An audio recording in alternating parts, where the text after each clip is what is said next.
Ocean get کی Titan سب Marine نے اپنا سفر کینیڈا کے سینٹ جان پورٹ سے شروع کیا۔ جس لوکیشن پہ اس کو اوشن کے اندر ڈائیو کرنا تھا یہ سینٹ جان پورٹ سے 700 کلومیٹر دور نارتھ اٹلانٹک اوشن میں واقع ہے اور اسی پوائنٹ پر ٹھنڈے پانی کے نیچے اوشن کی گہرائیوں میں ٹائٹینک کا شپ ریک بھی موجود ہے۔ سیٹرڈے 17 جون 2023 کو یہ سفر شروع کیا گیا اور پلان کے مطابق اگلے دن سنڈے کو صبح 8 بجے ٹائٹن کو اوشن کے اندر اتارا جانا تھا۔ آپ کو یہاں بتاتے چلیں کہ ڈائیو سے پہلے ٹائٹن میں ایک مسئلہ نوٹس کیا گیا تھا، لیکن اس کے باوجود اپنی جان کو خطرے میں ڈال کر ٹائٹن کو اوشن میں اتار دیا گیا۔ وہ کیا مسئلہ تھا اور آخر پتہ ہونے کے باوجود بھی یہ خطرہ کیوں مول لیا گیا؟ ناظرین، اس سفر میں ٹوٹل 5 لوگ موجود تھے، جس میں ایکشن ایویشن کے فاؤنڈر ہامیش ہارڈنگ بھی موجود تھے، جنہوں نے جیف بیزوس کے ساتھ سپیس میں بھی ٹریول کیا تھا۔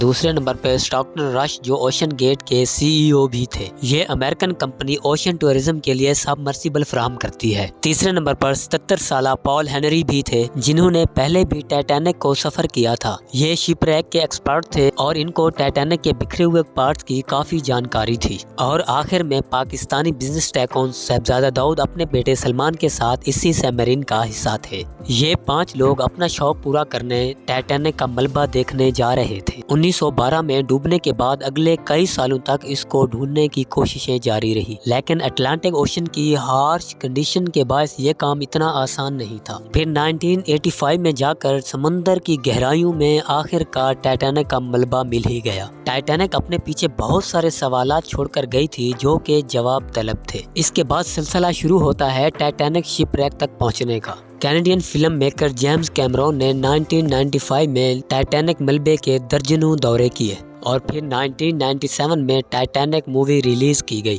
رہی صحیح کسر ٹائٹینک مووی کی کامیابی نے پوری کر دی۔ اس نے اتنی دھوم مچائی کہ ٹائٹینک کا ملبہ خود جا کر دیکھنا کروڑوں لوگوں کا خواب بن گیا۔ اب یہ کام صرف ریسرچ تک ہی محدود نہیں بلکہ شپ ریک تک جانے کے لیے ٹورزم کا بھیڑ لگ گئی۔ کہا جاتا ہے کہ اوشن کی گہرائی میں جانا سپیس میں جانے سے بھی بہت زیادہ مشکل ہے اور اس کی سب سے بڑی وجہ ہے پانی کا پریشر۔ ٹائٹینک سمندر کی سطح سے 4000 میٹر یعنی 4 کلومیٹر نیچے ہے۔ اس گہرائی میں پانی کا پریشر 5800 PSI ہوتا ہے۔ یہ اتنا ہی پریشر ہوگا کہ انسان کے 1 اسکوائر انچ کے حصے پر ایک ہاتھی کھڑا کر دیا جائے۔ اور اب خود اندازہ لگا لے کہ ایک سب مرین میں کتنے انچ ہوں گے اور اس میں کتنا زیادہ پریشر پڑتا ہوگا۔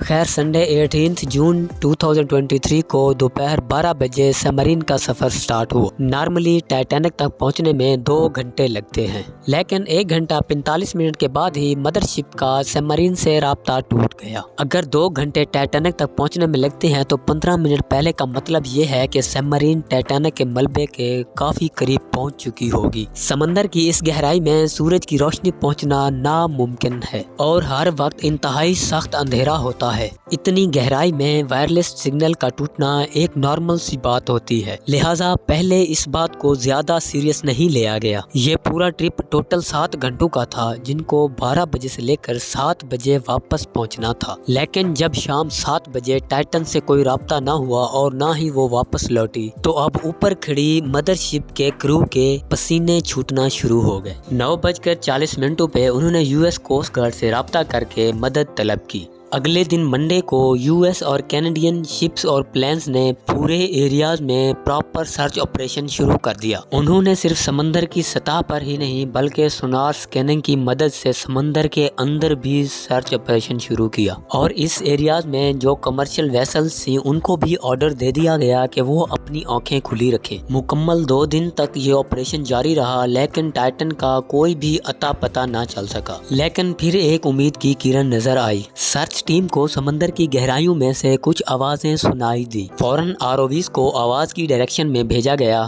لیکن اس بار بھی ٹائٹن کی کوئی خبر نہ ملی۔ اب ٹائٹن کو ہمیشہ کے لیے کھو دینے کا ڈر بڑھتا جا رہا تھا، کیونکہ سب مرین میں جو ٹوٹل آکسیجن تھا وہ صرف 96 گھنٹے یا پھر 4 دنوں کا تھا، اور 4 میں سے 3 دن گزر چکے تھے۔ لیکن US، کینیڈا اور فرانس کی سرچ ٹیم نے ہمت نہیں ہاری۔ تھرسڈے